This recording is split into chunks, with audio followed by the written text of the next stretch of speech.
Hey there mga my loves, Libra! Thank you so much for always staying here with me in this channel, babe. So kung interested kayo, meron din pala tayong other channels. Ang mga links ay nasa description box. So, hi and hello there new subscribers. Ako po pala si Yan. Welcome kayo rito sa aming community at sa mga returning subscribers. Thank you so much for the warm love and support you're giving me. So for today's content, we're gonna take a look at ano ba yung mga posibleng maganap here for you guys, okay?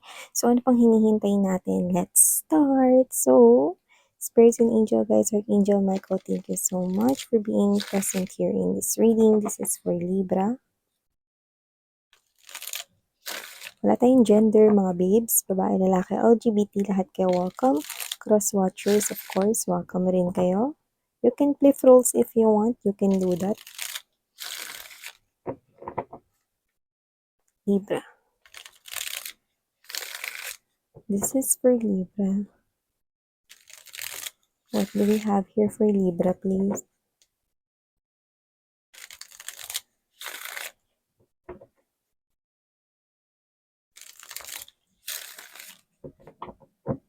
Okay, so let's go ahead and check this out for you. Libra. So, tingnan natin dito, no? Ang unang kaganapan we have here for you guys is this. Page of Pentacles energy. I'm seeing someone here, no?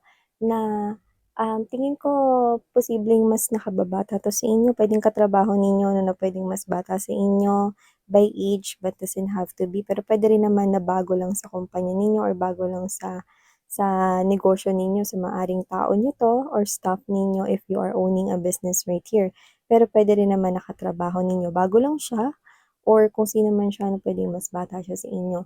So, nakikita ko rito na kahit ganun pa man, nakikita ko rito na skillful siya at may talent. No? And for some reason, itong bagong kakilala na to na bago sa trabaho, no? Or pwedeng matagal na siya dyan sa trabaho na yan, pero magiging close kayo. Nakikita ko na itong tao na to, no? Ang magdadala ng oportunidad sa pag-angat ng kaperahan mo. So, itong bagong simulang friendship na to ay pwedeng magbigay sa'yo ng swerte when it comes to your money, pentacles, and coins. No, paano naman miss yan nangyari yon? Kasi kung sino to, nakita ko na maunlad ang kanyang pamumuhay.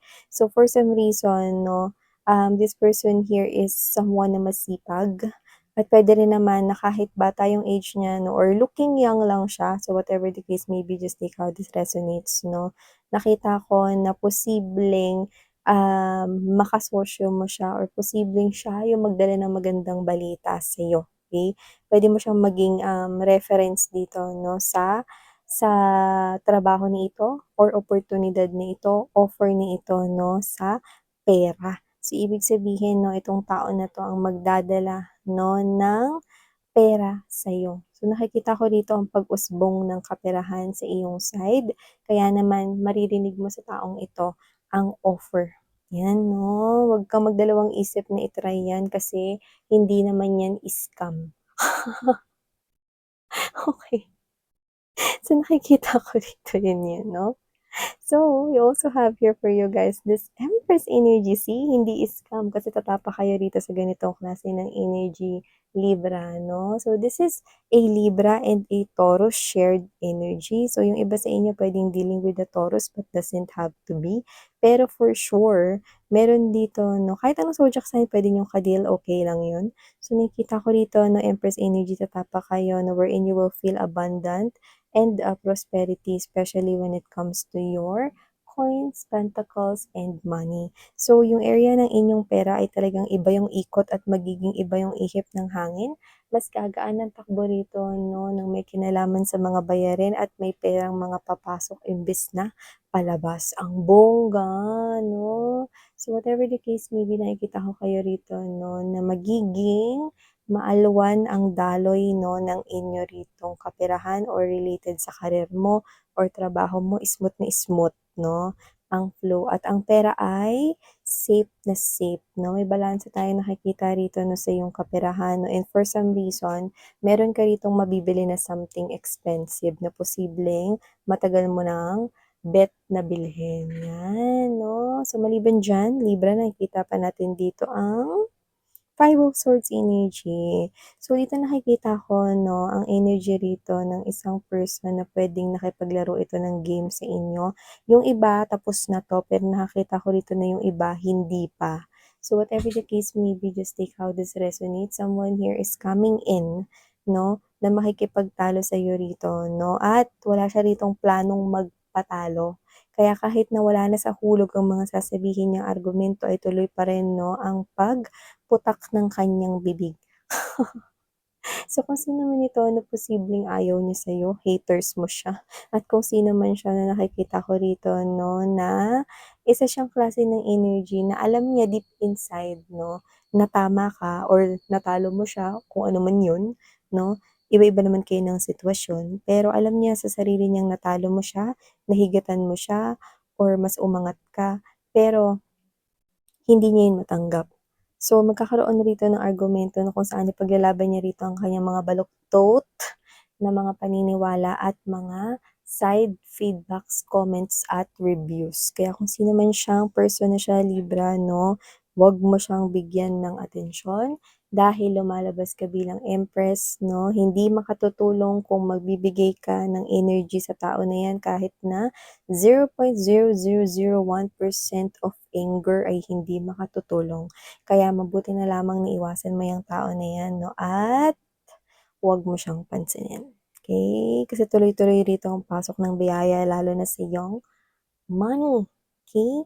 So, maliban diyan meron din tayo rito Libra, the Chariot card is right here. Nakita ko rito 'no, ng someone traveling to you. Yung isa 'di ba makikipag-away sa'yo, eto naman nakikita ko rito na isa itong stranger 'no, na hindi lang basta magtatanong kung saan ang daan papunta sa lugar ni Ite or whatever, kundi isa 'tong tao rito na posible at malaki ang potensyal na maging permanente sa buhay mo. Alam ko ang tanong mo rito 'no, ay kung puwede bang mamukadkad ang buhay pag-ibig sa pagitan namin ng tao na 'yan, Miss Yan? Yes na yes. At kung sino siya na hindi siya rito normal na tao dahil puwede kayong TF 'no, twin flame. Kaya kung sino man siya person na 'to mga babes 'no, puwedeng siya ang twin flame mo. Malakas ko ring nakukuha yun rito 'no, so sa ngayon ay naghahanda siya rito na umalis at mag-travel sa kung saan man siya galing. Ibang lugar, ibang state, ibang region, ibang country, puwede rin. Pero kung sino man siya nakikita ko rito 'no, na itong tao na 'to ay hindi lang basta magpa-pass by sa buhay mo, actually magsi-stay siya 'no, with all the maletas and all of the things na kanyang delay 'no, dala-dala. So ayan 'no, we also have here for you Libra this is Six of Cups. Soulmate is coming here, okay? Friendship will bloom at ang daming mga puno. See, stability, magiging permanent siya sa buhay mo, magdadala siya ng balanse rito 'no. Hindi lamang sa puso mo, kundi sa iyong money. So makatutulong rin siya dito sa pag-unlad pa ng negosyo mo kung plano mo 'yan or may negosyo ka na ngayon, or makatutulong siya rito 'no, na paunlarin pa kung ano yung meron ka ritong mga skills, may enhance pa 'yan 'no, at nakikita ko rito na sabay kayo ritong aangat. Kung sino man 'tong tao na 'to 'no, siya talaga yung twin flame mo, strong soulmate connections ang nakikita ko sa inyo. Dalawa na agad ang nakuha natin dito na confirmations na siya talaga 'no, ay may matibay rito na spiritual connection sa'yo 'no, at malakas ang energy na puwedeng meron ritong pirmahan ng soul contract before.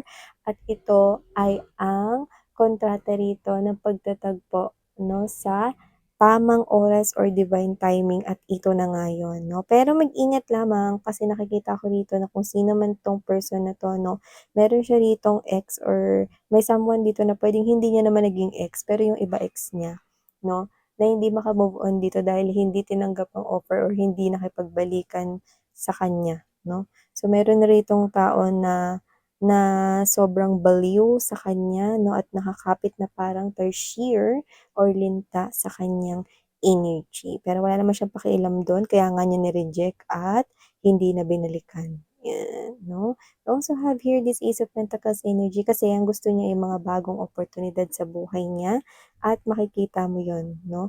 This person here loves new things 'no, at isa ka sa mga bagong dumating sa buhay niya kaya naman nakikita ko rito 'no, na kayo ay magkakaroon rito ng magandang koneksyon.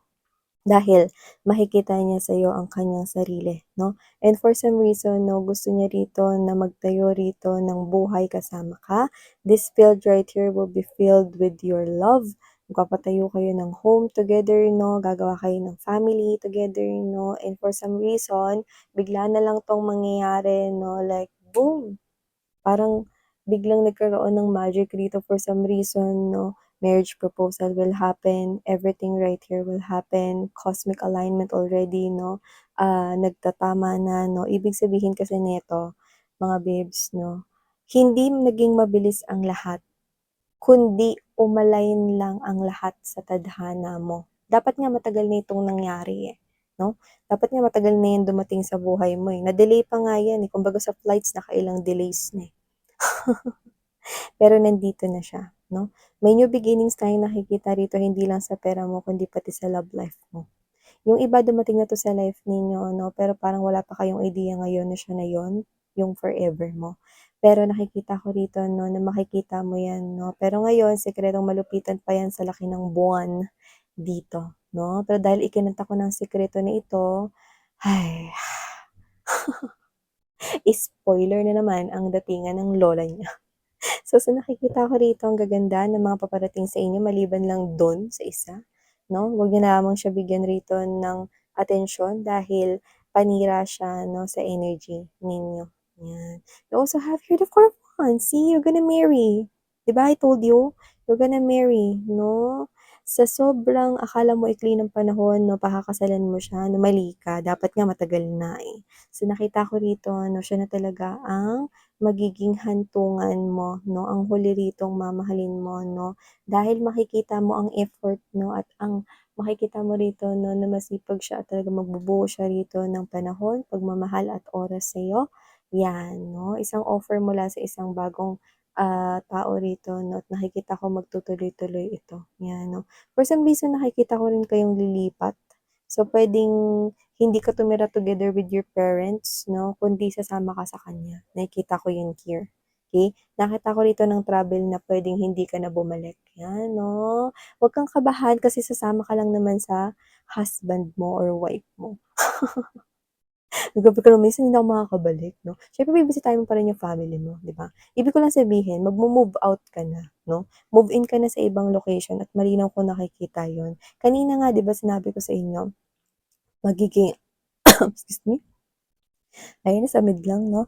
Magiging, mabilis na yung takbo ng lahat na may kakasal ka and whatever 'no, and then boom, marriage card pops out, 'di ba? So whatever the case may be, because it's really strong na mangyayari ito.